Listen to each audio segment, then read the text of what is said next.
ഇന്നലകളിൽ വിഷയത്തെ ഓർത്ത് നീ ടെൻഷൻ അടിച്ചില്ലേ? ഇന്നലകളിൽ വിഷയത്തെ ഓർത്ത് നീ സ്ട്രെസ് ആയില്ലേ? ഇന്നലകളിൽ വിഷയത്തെ ഓർത്ത് നീ ഭാരപ്പെട്ടില്ലേ? ഇന്നലകളിൽ തളർന്ന അനുഭവം ജീവിതത്തിൽ ഉണ്ടായില്ലേ? ആ തളർച്ചയുടെ അനുഭവത്തെ ദൈവകരങ്ങളിൽ ഏൽപ്പിച്ചുകൊണ്ട്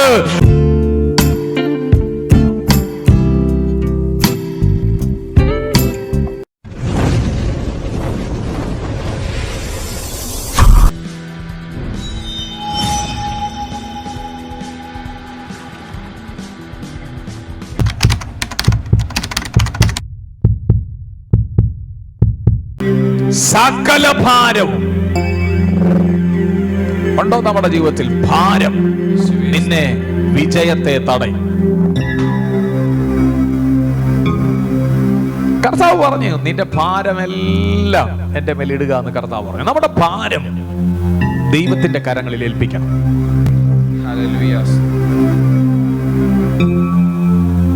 അതിന് ദൈവസന്നിധിയിൽ വന്നിരുന്ന് ഏൽപ്പിക്കണം. എന്നിട്ട് പറയണം, കഴിയില്ല കർത്താവ്, ഇന്നത്തെ ദിവസം മുൻപോട്ട് പോകുവാൻ സാധ്യമല്ല. എനിക്ക് വളരെയധികം പ്രശ്നങ്ങൾ എൻ്റെ ജീവിതത്തിലേക്ക് വരികയാണ്. എനിക്ക് ഫേസ് ചെയ്യാൻ പറ്റാത്ത വിഷമങ്ങളിലൂടെ പോയിക്കൊണ്ടിരിക്കുകയാണ്. വയ്യ, നിന്റെ കരത്തിൽ ഏൽപ്പിക്കുക. ഇങ്ങനെ ദൈവകരങ്ങളിൽ ഏൽപ്പിച്ചിട്ട് മാനസിക സംഘർഷം ഉണ്ടല്ലോ, നമ്മളെ സ്ട്രെസ് ചെയ്യിപ്പിക്കുന്നതായ, നമ്മളെ വല്ലാത്ത ഭാരത്തിലേക്ക് കൊണ്ടുപോകുന്ന ആ ഭാരമേറിയ അവസ്ഥയുണ്ടല്ലോ, ഇതിനെ നമ്മൾ ഇറക്കി വെക്കണം. ഇതിനെ എന്ന് ഇറക്കി വെക്കാൻ തയ്യാറാകുന്നു, അന്ന് വലിയ വിജയം നീ കാണാൻ പോവുകയാണ്. അന്ന് വലിയ വിജയത്തെ നീ കാണാൻ പോകുകയാണ്. അന്ന് വലിയ വിജയത്തെ നീ കാണാൻ പോകുകയാണ്. കാരണം നീ നിൽക്കുന്നത് ഓട്ടക്കളത്തിലാണ്. അവിടെ മറ്റുള്ളവരോട് കൂടെ ചേർന്ന് നിനക്ക് വലിയ വിജയത്തിലേക്ക് നീ ഓടേണ്ടതായിട്ടുണ്ട്. അവിടെ നീ താഴ്ചയിലേക്ക് പോകാൻ അല്ല ദൈവം ആഗ്രഹിക്കുന്നത്. ഓരോ ദിവസവും ആമേൻ മുൻപോട്ട് മുൻപോട്ട് മുൻപോട്ട് യാത്ര ചെയ്യാൻ ആമേൻ തടസ്സമായി നിൽക്കുന്ന സകല ഭാരങ്ങളെയും മാറ്റുക.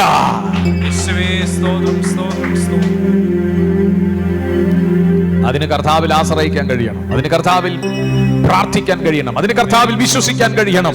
ഈ ദൈവം എന്നെ എന്റെ ഭാരങ്ങളിൽ നിന്ന് വിടുവിക്കാൻ മതിയായവനാണ്. എത്ര പേർ ഇന്ന് പകൽക്കാലം ഒന്ന് റീഫ്രഷ് ആയി വരാൻ ആഗ്രഹിക്കുന്നുണ്ട്? ഒന്ന് റീഫ്രഷ് ആയി വരാൻ, എന്റെ കാഠിന്യമേറിയ പ്രശ്നങ്ങളിലും എന്നെ വിടുവിച്ച് നടത്താൻ തക്കവണ്ണം എന്റെ യേശുവിന് കഴിയുമെന്ന് ഇന്ന് പകൽ വിശ്വസിക്കുന്നവർ ചേർന്ന് ആമേൻ ആ ദൈവത്തിന്റെ മഹത്വം കൊടുത്തിട്ട് പറഞ്ഞാട്ടെ, ഈ ദൈവം എനിക്ക് വേണ്ടി പ്രവർത്തിക്കുന്നവനാണ്.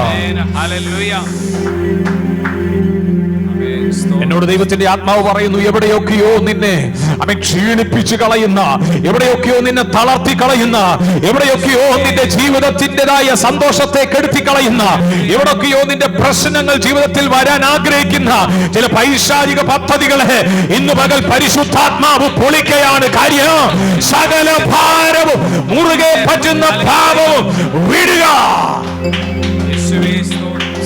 ഇന്നലകളിൽ വിഷയത്തെ ഓർത്ത് നീ ടെൻഷൻ അടിച്ചില്ലേ? ഇന്നലകളിൽ വിഷയത്തെ ഓർത്ത് നീ സ്ട്രെസ് ആയില്ലേ? ഇന്നലകളിൽ വിഷയത്തെ ഓർത്ത് നീ ഭാരപ്പെട്ടില്ലേ?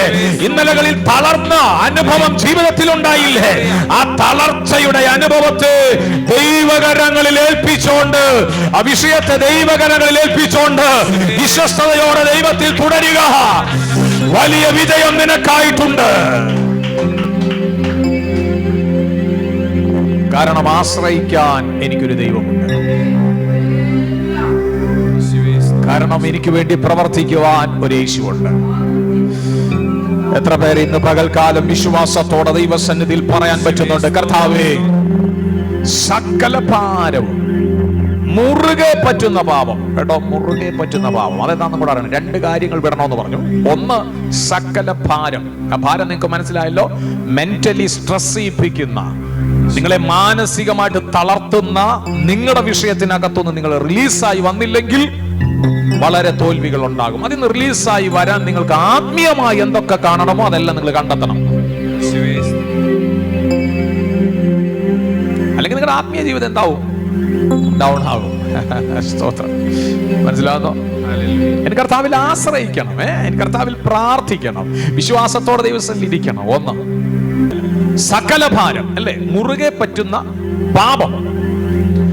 അപ്പൊ സകല ഭാരത്തെയും അങ്ങനെ ഇറക്കി വെച്ച് മുറുകെ പറ്റുന്ന പാപം എന്തുവാ അത് എന്ന് പറഞ്ഞാല് അടർത്തി മാറ്റിക്കളയാൻ കഴിയാത്ത വിധം തുടർമാനമായി ജീവിതത്തിൽ തെറ്റാണെന്ന് ബോധ്യപ്പെട്ടിട്ടും അതിൽ നിന്ന് മടങ്ങി വരാൻ മാനസാന്തരപ്പെടാൻ കഴിയാതെ തുടർന്നിങ്ങനെ കൊണ്ടുപോകുന്ന ഏതെങ്കിലും പാപത്തിൻ്റെതായ സ്വഭാവ രീതികൾ ജീവിതത്തിൽ ഉണ്ടെങ്കിൽ അതിനെ വിടുക,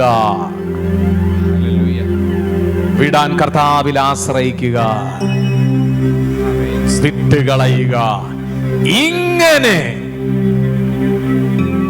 വിശ്വാസത്തിന്റെ ഓട്ടം ഓടാൻ നമ്മൾ വിശ്വാസത്തിന്റെ നായകനും പൂർത്തി വരുത്തുന്നവനുമായ യേശുവിനെ നോക്കാം.